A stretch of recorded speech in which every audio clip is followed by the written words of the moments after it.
ফজরে উঠবেন, উঠে আগে একটু চোখ বন্ধ করে থাকবেন, শুকরিয়া আদায় করবেন, তারপর একটু এক্সারসাইজ করবেন, সকালে একটু হাঁটাহাঁটি করে সূর্যের দিকে তাকাবেন, সারাদিন সহজে বেশি মোবাইল বের করবেন না, দুপুরের পরে একটু দেখতে পারেন, আর কোন সময় কি কাজ করবেন এটা ডায়েরি মেনটেন করে লিখে লিখে করবেন। ফি হচ্ছে কয়েক হাজার টাকা নিয়ে নিবে, বুঝেন নাই?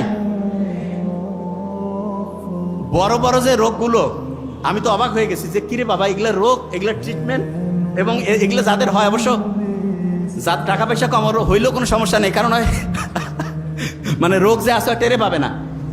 তা ওই বেশিরভাগ জন যারা আছে না, টাকা পয়সা প্রচুর, আমরা তো দেখি ওই যে তোমাদের নোবেল স্যার সারা দুনিয়া থেকে রুগী দেখতেছে আলহামদুলিল্লাহ, এবং ইন্ডিয়ায় মাদ্রাস চেন্নাইতে যে ভালো হচ্ছে না আলহামদুলিল্লাহ, কারণ খুব অথেন্টিক ইমানদারির সাথে রুগী দেখে, সে একটা পয়সা কোনোদিন দুই নাম্বারই করেন, এই জন্য অনেস্ট ডাক্তার, আল্লাহর রহমত আছে আলহামদুলিল্লাহ। এবং সে যেটা করছে আমি দেখছি, হিউজ মানসিক এই প্রবলেমের রুগীগুলো আছে।